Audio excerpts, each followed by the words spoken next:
أشهد أن لا إله إلا الله أشهد أن لا إله إلا الله أشهد أن محمد رسول الله أشهد أن محمد رسول الله حي على الصلاة حي على الصلاة حي على الفلاح حي على الفلاح الله أكبر الله أكبر لا إله إلا الله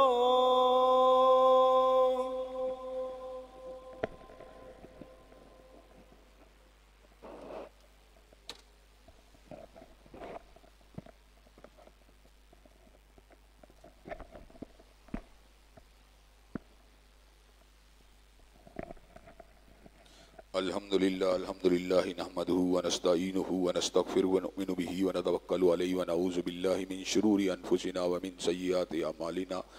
من يهده الله فلا مضل له ومن يضلل فلا هادي له وأشهد أن لا إله إلا الله وأشهد أن محمدا عبده ورسوله أما بعد فإن خير الحديث كتاب الله وخير الهدي هدي محمد صلى الله عليه وسلم وشر الأمور محدثاتها وكل محدثة بدعة وكل بدعة ضلالة وكل ضلالة في النار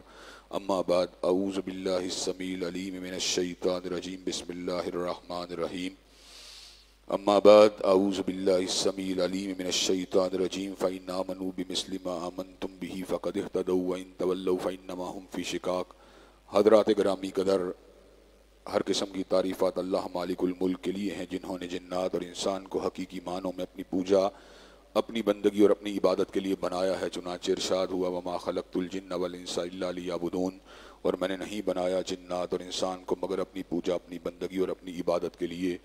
حمد و ثنا کے بعد عرب عرب انگنت اور بے شمار درود و سلام ہوں اس ہستی اقدس و مقدس پر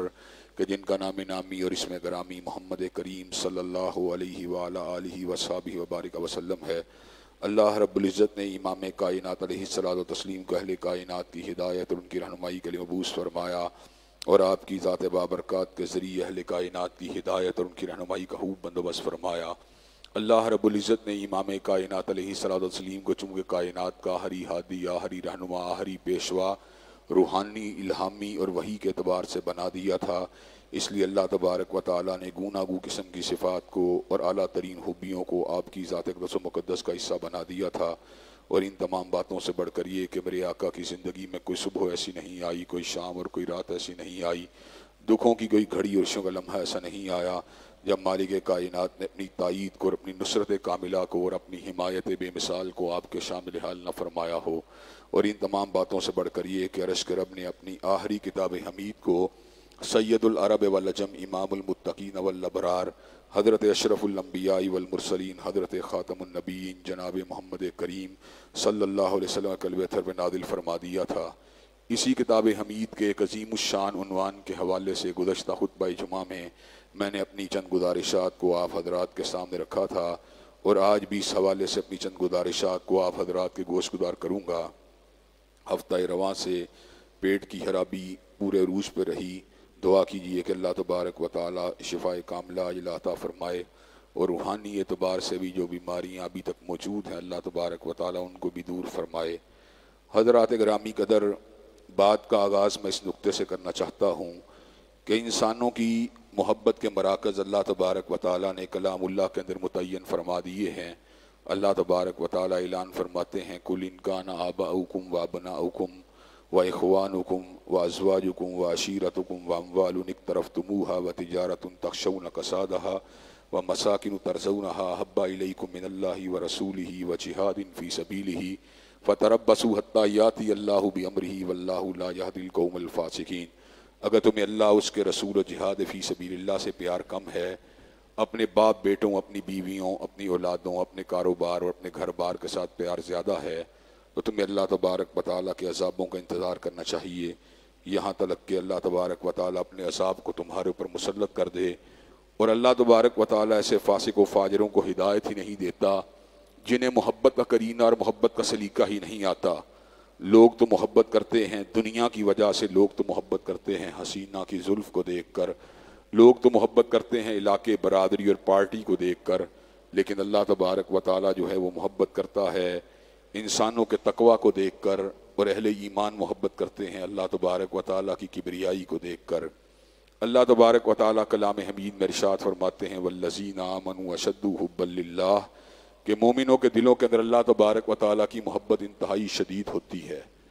اس لیے کہ اللہ تبارک و تعالیٰ کے احسانات ان گنت اور بے پایہ ہیں۔ وَإِن تَعُدُّوا نِعْمَتَ اللَّهِ لَا تُحْصُوهَا، اگر ہم انہیں شمار کرنا چاہیں تو ان کو شمار بھی نہیں کر سکتے۔ وَمَا بِكُم مِّن نِعْمَةٍ فَمِنَ اللَّهِ، اور جتنی بھی نعمتیں ہمارے پاس موجود ہیں در حقیقت وہ اللہ تبارک و تعالیٰ ہی کے فضل اور اس کے احسان کے ساتھ ہمارے پاس موجود ہیں۔ اگر اللہ تبارک و تعالیٰ کا فضل بے پایہ ہمارے شامل حال نہ ہوتا تو حضرات گرامی قدر ہمارے پاس نہ دیکھنے والی آنکھ ہوتی، نہ سننے والے کان ہوتے، نہ دھڑکتا ہوا دل ہوتا، نہ سوچنے والا دماغ ہوتا، نہ قلب و نظر کی وسعتیں ہوتی۔ حضرات گرامی قدر نہ ہی ہم صاحب علم ہوتے، نہ ہی ہم صاحب خطاب ہوتے، نہ ہی ہمارے پاس ہم مال ہوتا، نہ ہی ہمارے پاس بیوی بچے ہوتے۔ حضرات گرامی قدر جتنی بھی نعمتیں آج ہمارے پاس موجود ہیں در حقیقت یہ ساری کی ساری اللہ کم الحاکمین کے فضل اور اس کی عنایت اور اس کے رحمت بے پایہ کی وجہ سے موجود ہیں۔ حضرات گرامی قدر ان نعمتوں کا تقاضا یہ ہے کہ ہم اللہ تبارک و تعالیٰ کی بندگی کے لیے ہر آن چاکو چوبند رہیں، ہر آن مستعد رہیں، لیکن حضرات گرامی قدر اللہ تبارک و تعالیٰ کی بندگی اور اس کی حشیت کے ساتھ ساتھ اللہ تبارک و تعالیٰ کا ہمارے اوپر یہ بھی حق ہے کہ ہمیں اس کی محبت انتہائی شدت کے ساتھ اپنے دل میں اس کو جگہ دینی چاہیے۔ اور حضرات گرامی قدر اللہ تبارک و تعالیٰ کی محبت ہی کی نسبت سے ہمارے دلوں میں کالی کملی والے کی محبت بھی ہونی چاہیے، اور کالی کملی والے کی محبت کی نسبت سے جو جو چیزیں آپ کے ساتھ نسبت رکھتی ہیں ان کے ساتھ بھی ہماری محبت اور عقیدت ہونی چاہیے۔ چنانچہ صحابہ کرام رضوان اللہ علیہ مجمعین اور اہل بیت اعظام کے ساتھ ہماری محبت اور پیار کا تعلق حضرت رسول اللہ کی نسبت کے ساتھ ہے، اور نسبت رسول اللہ کی وجہ سے ہم کسی بھی طور پر صحابہ کرام رضوان اللہ علیہ مجمعین سے محبت کے تعلق کو ترک کرنے کے پر آمادہ و تیار نہیں ہو سکتے۔ من احبہم فبحبی احبہم، جو ان سے محبت کرتا ہے وہ میری محبت کی وجہ سے ان سے محبت کرتا ہے، اور جو ان سے بغض رکھتا ہے میرے بغض کی وجہ سے ان سے بغض رکھتا ہے۔ حضرات گرامی قدر حضرت رسول اللہ کے صحابہ اہل بیت بھی ہیں اور آپ کے یار بھی ہیں جنہوں نے آپ کی زیارت کی اور آپ کے سامنے زانو تلمس کو طے کیا، وہ دنیا کی سب سے اعلیٰ اور افضل ہستیاں ہیں،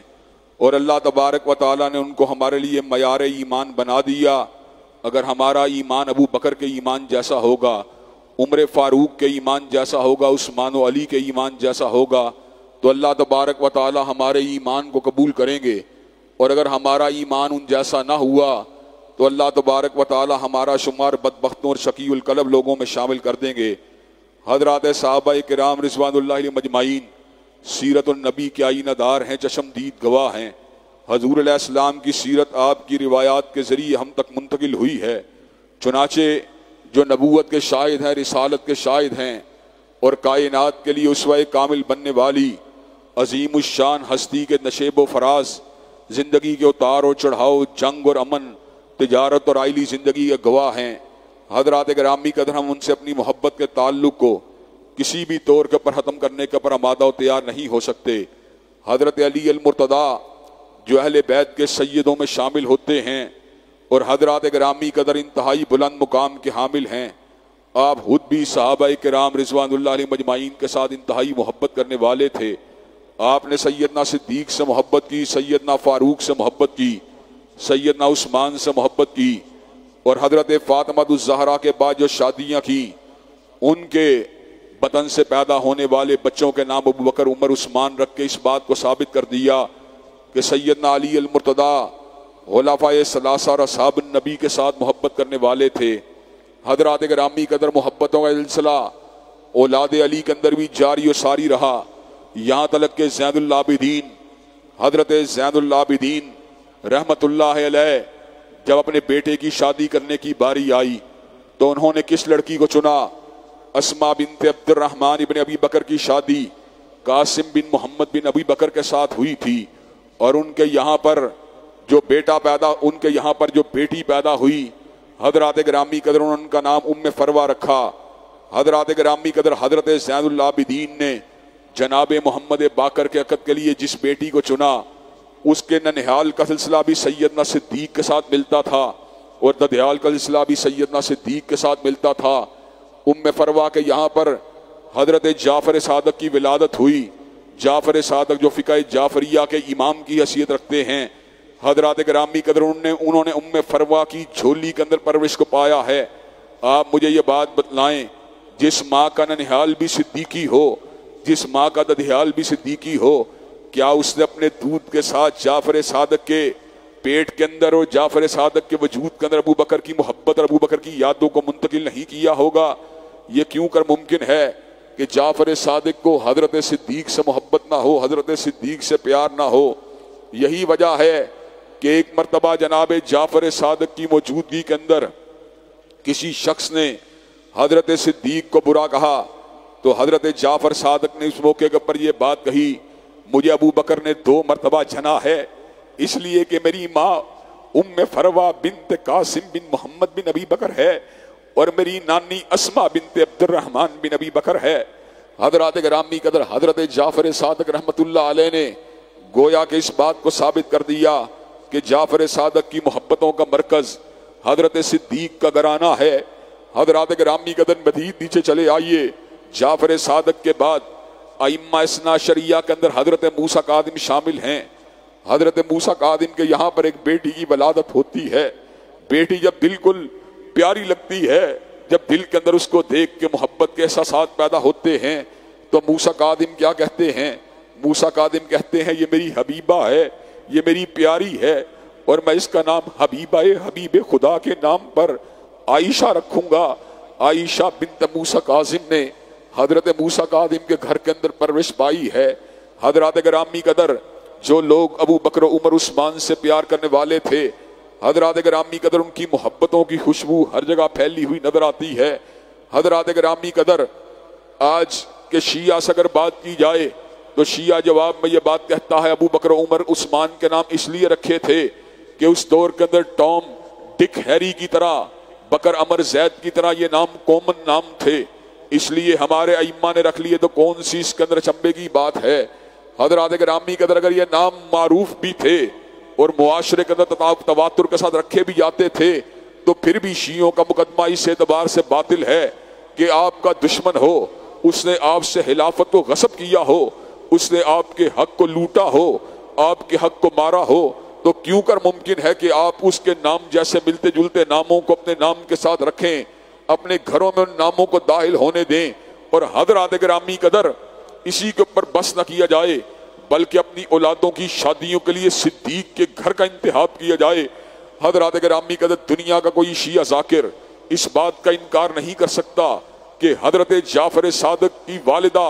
اور حضرت محمد باقر کی اہلیہ اور حضرت زین العابدین کی بہو جو ہے وہ حضرت صدیق کے گھرانے کی عورت ہے۔ حضرات گرامی قدر جب آپ صدیق اور ان کی آل کے اوپر لعنت کرتے ہیں، جب آپ ابو بکر اور عمر کی آل کے اوپر لعنت کرتے ہیں تو سوچئے آپ کہاں کہاں پہ لعنت کر رہے ہوتے ہیں۔ حضرات گرامی قدر یہ کیوں کر ممکن ہے کہ آپ کے امام معصوم کو جس نے اپنی جھولی کے اندر جھولا ہو اور جس نے آپ کے امام معصوم کے عقد کے اندر اپنی زندگی کو گزارا ہو اور جس نے آپ کے امام معصوم کی بہو کی حیثیت سے اپنے وقت کو بتایا ہو، کیا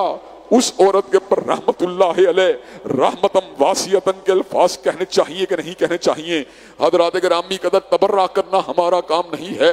حضرت علامہ شہید رحمت اللہ علیہ یہ بات کہا کرتے تھے، ہم تبرے والے نہیں، ہم تو تولا والے ہیں۔ ابو بکر ہو پھر بھی تولا، عمر ہو پھر بھی تولا، عثمان ہو پھر بھی تولا، حیدر کرار ہو پھر بھی تولا، معاویہ ہو پھر بھی تولا، حسن و حسین ہو پھر بھی تولا، تبرہ کرنا ہم نے سیکھا ہی نہیں ہے۔ اور حضرات گرامی قدر سوچنے کی بات یہ ہے، جن یاروں کی صحبت میں حضور نے اپنے ایام کو گزارا ہے، اور جس گھر اور جس مقدس گھرانے کے اندر حضور اندر باہر آیا جایا کرتے تھے، یہ کیوں کر ممکن ہے کہ ان کی عقیدت اور ان کی محبت ہمارے دلوں میں موجود نہ ہو؟ حضرات گرامی قدر یہاں پر میں آپ کے سامنے صحابہ کرام کی جلالت کو واضح کرنے کے لیے اور ان کی عظمت کے احساس کو آپ کے دل میں راسخ کرنے کے لیے ایک مثال دے کر اپنی بات کو واضح کرنا چاہتا ہوں۔ حضرات گرامی قدر یہاں پہ 2-2.5-3 ہزار کا اجتماع ہے۔ اللہ تبارک و تعالیٰ اس حقیقت کے طلبگاروں کے اجتماع کو مزید کئی ہزاروں کے اندر کنورٹ کر دے۔ حضرات گرامی قدر اور دعا کیجئے، کئی مرتبہ کئی بیٹے کے ساتھ بھی بات ہوتی ہے تو ہم دعا کرتے ہیں کہ اللہ تبارک و تعالیٰ مرکز کی وسعت کو دیکھ کر اور اس میں لوگوں کی آمد و رفت کو دیکھ کر اور لوگوں کی عقیدت اور ان کے احترام کو دیکھ کر اور ان کی دلچسپی اور ان کے لگاؤ کو دیکھ کر میں یہ بات کئی بیٹے کے ساتھ کئی مرتبہ ڈسکس کرتا ہوں کہ اللہ تبارک و تعالیٰ پچھلے پلاٹ بھی اگر ہمیں دے دے تو حضرت علامہ شہید کا ہاتھ جو ہے وہ شرمندہ تعبیر ہو سکتا ہے، اور یہاں پر ایک ایسا مرکز مارد وجود میں آ سکتا ہے جس سے روشنی کی شعائیں جو ہیں بر صغیر کو منور کر دیں۔ اور آج کل کے انٹرنیٹ کے دور کے اندر ایک خطاب جو ہوتا ہے وہ اللہ تبارک و تعالیٰ کے فضل و کرم سے لاکھوں تک چلا جاتا ہے۔ پچھلے جمعہ کے خطاب کے ایک چھوٹے سے کلپ کو میسی ٹی وی نے فیس بک میں ڈالا، ایک دن کے اندر 4,78,000 سے زیادہ لوگوں نے اس کلپ کو دیکھا، اور حضرات گرامی قدر ہفتہ گزر جانے کے بعد کئی ملینز کی تعداد کے اندر بھی ان کے ویوز ہو جاتے ہیں۔ حضرات گرامی قدر میں کسی بھی قابل نہیں ہوں اور میری حیثیت 2 ٹکے کی بھی نہیں ہے، لیکن یہ کس چیز کا اثر ہے؟ یہ اللہ کی حشیت کا اثر ہے، یہ حب رسول کا اثر ہے، اور صحابہ کرام رضوان اللہ مجمعین کی محبت کا اثر ہے کہ اللہ تبارک و تعالیٰ نے اطراف و کناف عالم کے اندر پیغام کو پہنچانا شروع کر دیا ہے۔ حضرات گرامی قدر پیغام کی وجہ سے لوگوں کے دلوں کے اندر حب رسول بھی پیدا ہوتی ہے اور حب صحابہ بھی پیدا ہوتی ہے، اور جعلی جیلمی اور جہل جیسے لوگ اور جھالوی جیسے لوگوں کے پراپوگنڈے کا شکار لوگ اللہ تبارک و تعالیٰ کے فضل و کرم سے صحابہ کی عقیدت کر واپس بھی آتے رہتے ہیں۔ حضرات گرامی قدر اس 2-2.5-3 ہزار کے اجتماع میں یہ بات شرح صدر سے کہہ سکتا ہوں کہ 2-4-5 لوگ زیادہ سے زیادہ ایسے ہوں گے جنہوں نے زندگی کے برس کی کسی ایک رات کے کسی ایک خواب کے کسی ایک لمحے کے اندر حضرت رسول اللہ کے چہرہ پر نور کی زیارت کی ہو۔ ہم برس سے حب رسول کی شمع کو جلا رہے ہیں اور برس سے حدیث کو سنا رہے ہیں، اور برس سے حضرت رسول اللہ صلی اللہ علیہ وسلم کی عقیدت اور احترام کو لوگوں کے سامنے رکھ رہے ہیں، لیکن اس بات کے لیے تڑپ رہے ہیں کہ کسی ایک خواب میں حضرت رسول اللہ کی زیارت ہو جائے۔ حضرات گرامی قدر بڑے بڑے محدثین 70 سال تک بخاری و مسلم کو پڑھانے والے، لیکن زندگی کسی ایک رات کی کسی ایک خواب میں حضرت رسول اللہ کے چہرہ پر نور کی زیارت کو نہیں کر سکے۔ حضرات گرامی قدر کئی مرتبہ آیات بینات کی زیارت ہوئی، کئی مرتبہ اللہ تبارک و تعالیٰ کے کلام کو پڑھنے پڑھانے کا موقع ملا، لیکن حضرت رسول اللہ کے چہرہ پر نور کی زیارت کی تشنگی کے ساتھ آج بھی دل بے قرار ہے، اور آج بھی دل تڑپ رہا ہے، اور آج بھی دل پھڑک رہا ہے، اور دل میں ایک تمنا ہے اللہ تعالیٰ کسی ایک رات کی کسی ایک خواب میں مدثر و مدمل کے روح انور کی زیارت کروا دے۔ حضرات گرامی قدر جن لوگوں نے کسی ایک رات کے کسی ایک خواب میں حضور علیہ السلام کے چہرہ پر نور کی زیارت کی ہے،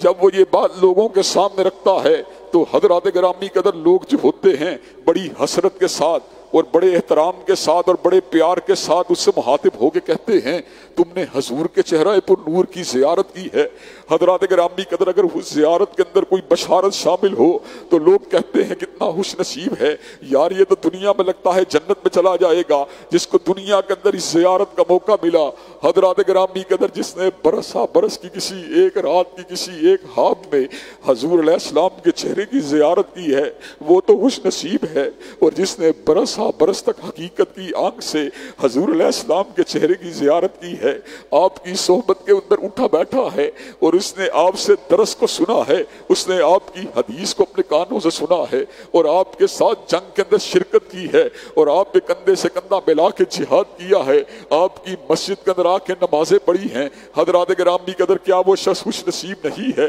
اور تم کس منہ سے صدیق کو لعنتی کہتے ہو؟ تم کس منہ سے ابو بکر و عمر کے بارے میں ہرزہ سرائی کرتے ہو؟ تم کس منہ سے عثمان کے بارے میں بری بات کو کہتے ہو؟ اور جو 9 برس تک حضور کے بستر کے اوپر لیٹی رہی، جو 9 برس تک ایک ہی چھت کے اندر حضور کی حلوت کے اندر آپ کی ہمنشی رہی، حضرات گرامی قدر، امہات المومنین کو جو قربت حضرت رسول اللہ کی حاصل ہوئی وہ کائنات کے اندر کسی صحابی کو حاصل نہیں ہوئی۔ صدیق کا محل بھی اونچا ہوگا، عمر کا محل بھی اونچا ہوگا، عثمان اور علی کا محل بھی اونچا ہوگا، لیکن کیا یہ محلات امہات المومنین کے محلات کے برابر ہوں گے؟ نہیں۔ حضرات صحابہ اکرام میں سے کسی کا محل بھی میری ماؤں کے محل کا مقابلہ نہیں کر سکتا، اس لیے کہ میری ماؤں کا محل حضور کا محل ہوگا، اس لیے کہ میری ماؤں کا بستر حضور کا بستر ہوگا، اس لیے کہ میری ماؤں کو ملنے والی نعمتیں وہ ہوں گی جو حضور انور کو اور حضور اقدس کو اللہ تبارک و تعالیٰ نے قیامت کے دن عطا فرمانی ہیں۔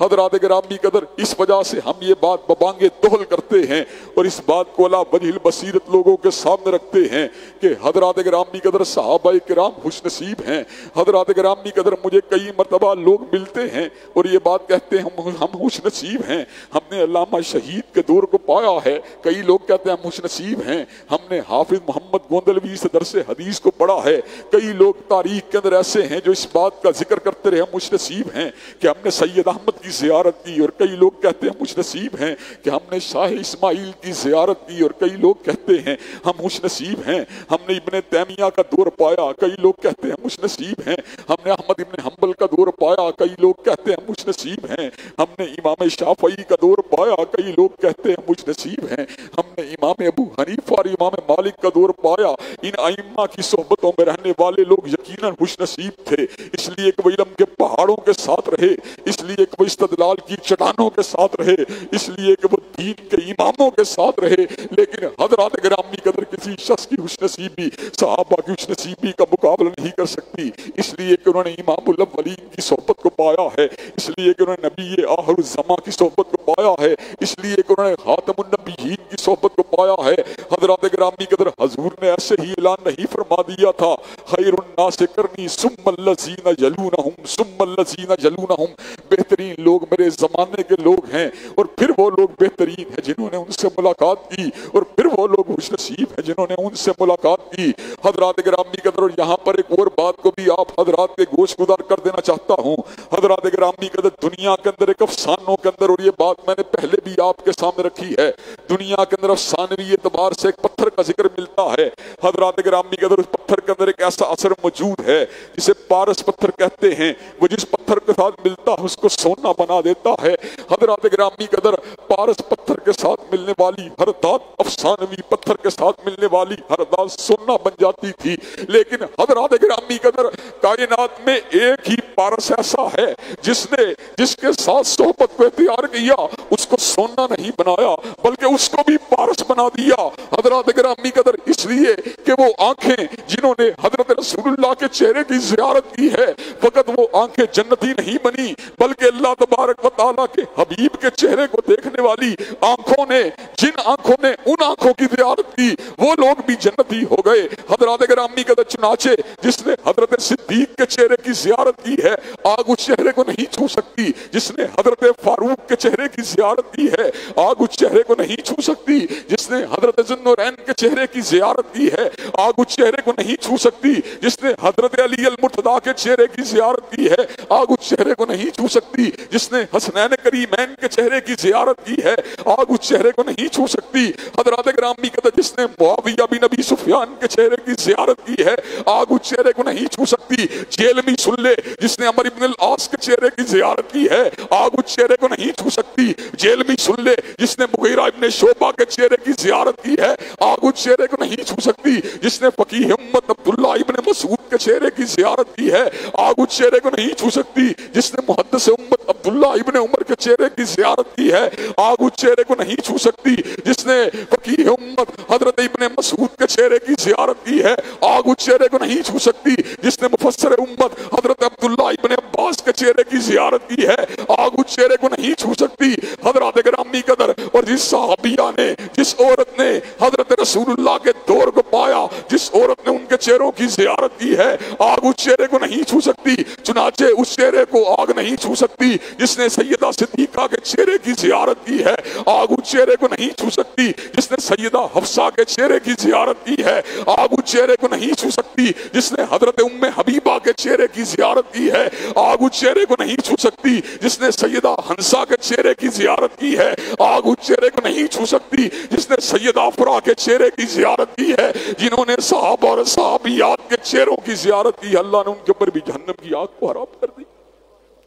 حضرات گرامی قدر، حضرت رسول اللہ صلی اللہ علیہ وسلم خود پارس نہیں تھے، بلکہ آپ نے صحابہ کرام کو بھی پارس بنا دیا۔ حضرات گرامی قدر، جب آپ حضور کی ذات قدس پہ، جب آپ حضرات صحابہ کی ذاتوں پہ اٹیک کریں گے تو آپ کا یہ اٹیک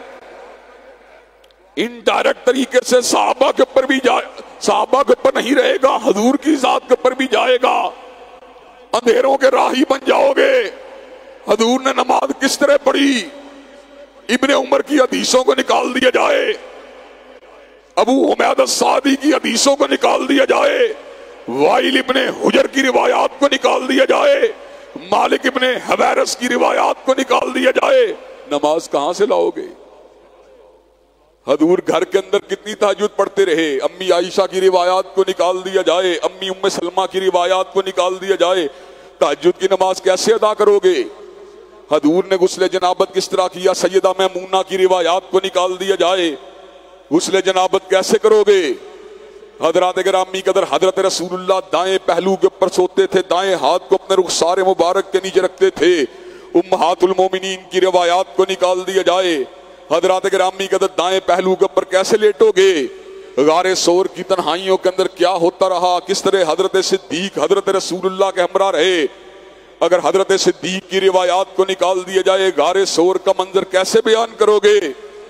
حضرات گرامی قدر، حضور کی جلوت کے گواہ صحابہ ہیں، حضور کی حلوت کے گواہ صحابہ ہیں۔ کہیں سے امی عائشہ نے حضور کی پکچر کا ایک رخ دکھلایا، کہیں سے امی ام سلمہ نے کہیں سے ایک رخ دکھلایا، کہیں سے سیدنا علی المرتضیٰ نے ایک رخ دکھلایا۔ حضور کا پورا سراپا میرے سامنے آتا رہا، کہیں کہ سیدنا صدیق بتلاتے رہے، کہیں سیدنا فاروق بتلاتے رہے، کہیں ابو ہریرہ بتلاتے رہے، کہیں ابن عمر بتلاتے رہے، کہیں ابن مسعود بتلاتے رہے۔ یہ ٹارچ تھی، یہ اندھیرے کو دور کر دیا۔ حضور کا سراپا 1400 برس کی دوری کے باوجود بھی آج بھی اسی طرح ہمارے سامنے ہے، جس طرح کستوری اور عنبر کی خوشبو ہمیں آ رہی ہو۔ کہے دیتی ہے شوہی نقش پا کی، کہی دیتی ہے شوہی نقش پا کی، ابھی اس راہ سے کوئی گیا ہے۔ حضور کی جدائی کے باوجود بھی، 1400 برس کے لمبے عرصے کے باوجود بھی، صحابہ کی شہادتوں نے حضور کے وجود کو ہمارے سامنے رکھا ہوا۔ محدثین حدیث پڑھا رہے، ہم حضور کے سراپے کو دیکھ رہے، حضور کی چال کو دیکھ رہے، حضور کی ڈھال کو دیکھ رہے،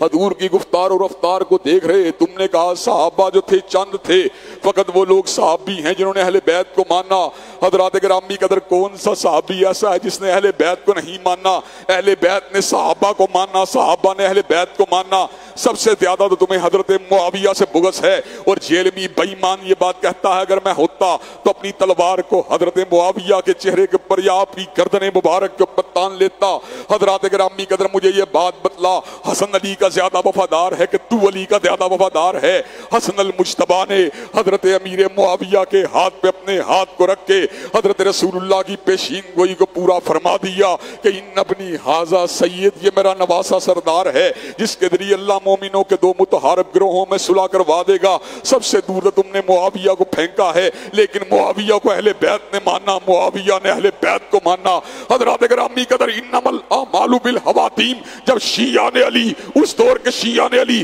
جن کے عقیدے تمہارے جیسے نہیں تھے، جو اللہ تبارک و تعالیٰ کی توحید کو ماننے والے تھے، حضرت رسول اللہ کی سنت مطہرہ کو ماننے والے تھے، اس پارٹی کا لیڈر حسن المجتبیٰ تھا۔ امام حسن المجتبیٰ نے سیدنا امیر معاویہ کے ہاتھ پر اپنے ہاتھ کو رکھ کے اس بات کو ثابت کر دیا اہل بیت اور صحابہ میں اختلاف نہیں ہے، اور گزشتہ جمعے بھی میں نے اس بات کو بیان کیا تھا، تحرکت الشیعۃ بالعراق وکتبوا الی الحسین لحل معاویہ بن ابی سفیان۔ حضرت امیر معاویہ رضی اللہ تعالیٰ عنہ کے عہد مبارک میں سیدنا حسن کی جب انتقال پرملال ہوا، حضرات گرامی قدر کوفہ کے شیعہ حرکت میں آئے، تحرکت الشیعۃ بالعراق وکتبوا الی الحسین لحل معاویہ بن ابی سفیان۔ حضرت حسین کو خط لکھا، حضرت امیر معاویہ کی خلافت کے قلادے سے اپنی گردن کو آزاد کروا دو۔ حضرات گرامی قدر سیدنا حسین جو عالی کردار تھے، جو عالی شان تھے، جو عظیم الشان تھے، حضرت حسین نے اس امر کا اعلان فرما دیا، انا بیننا و بین معاویہ عہد، ہمارے اور معاویہ کے درمیان ایک عہد موجود ہے۔ حضرات گرامی قدر ہم آج اس امر کا اعلان پورے کے پورے شرع صدر سے کر دینا چاہتے ہیں۔ حضرت رسول اللہ صلی اللہ علیہ وسلم کے اہل بیت بھی ہمارے دلوں کی دھڑکن ہیں، آپ کے صحابہ کرام بھی ہمارے دلوں کی دھڑکن ہیں، اور حضرت علامہ شہید کے اس چیلنج کو بھی آپ کے سامنے رکھ دینا چاہتا ہوں۔ حضرت علامہ شہید رحمت اللہ علیہ نے ایک مرتبہ منبر رسول کے اوپر کھڑے ہو کر یہ بات کہی تھی، دنیا کا کوئی بڑے سے بڑا شیعہ ذاکر آئے مجھ سے فقط 3 منٹ کے لیے اس بات کے اوپر گفتگو کرے کہ حضرت علی المرتضیٰ نے صدیق کی خلافت کو نہیں مانا، کہا فقط 3 منٹ کے لیے میرے سے گفتگو کر لے، آئندہ کے بعد ساری کی ساری زندگی منبر رسول کے اوپر کھڑا نہیں ہوں گا۔ حضرات گرامی قدر حضرت علامہ شہید کا یہ چیلنج آج بھی موجود ہے۔ اللہ تبارک و تعالیٰ کے فضل و کرم سے اہل سنت کی کتابیں بھی اس بات پہ گواہ ہیں،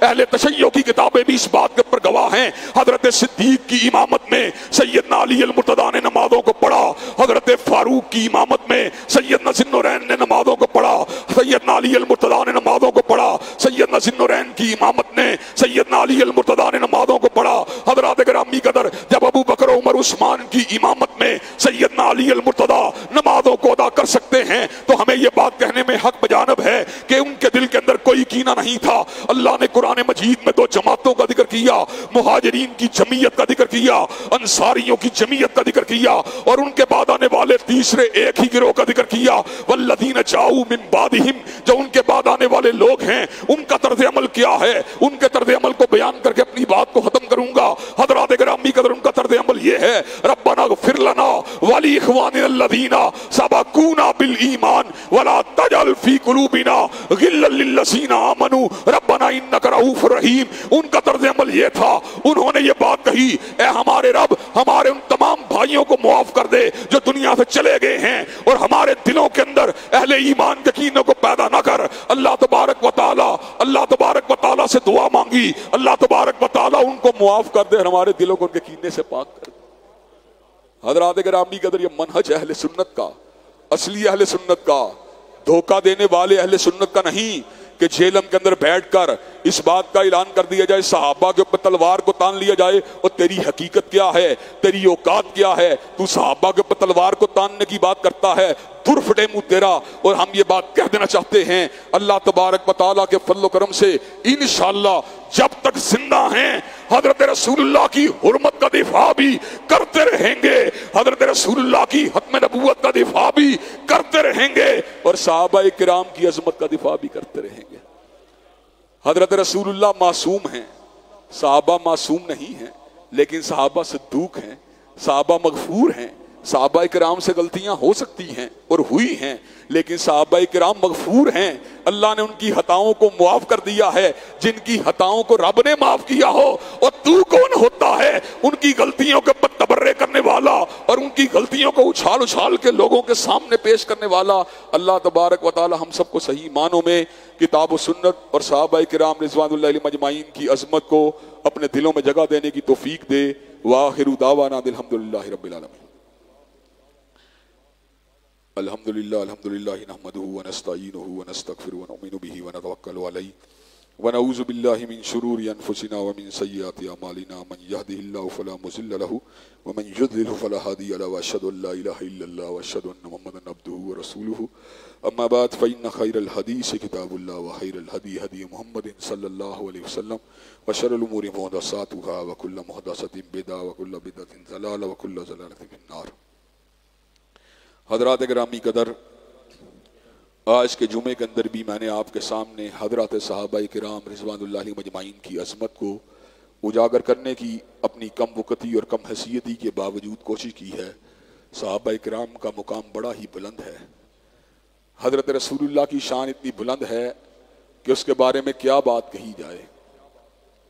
کہ جس کی تعریف اللہ کرتا ہو، ہم کون ہوتے ہیں ان کی تعریف کرنے کا؟ ہماری کیا مجال ہے صحیح طور پہ تعریف کر سکیں؟ اور صحابہ کرام بھی وہ ہیں جن کو اللہ نے کہا میں تم سے راضی ہوں۔ ہمارے لیے کیا کہا گیا کہ ہم دعا مانگے رضیت باللہ ربا وبالاسلام دینا وبی محمد نبیا، کہ ہم دعا مانگے اللہ ہم تیرے رب ہونے پہ راضی ہیں، نبی کریم کے نبوت پہ راضی ہیں،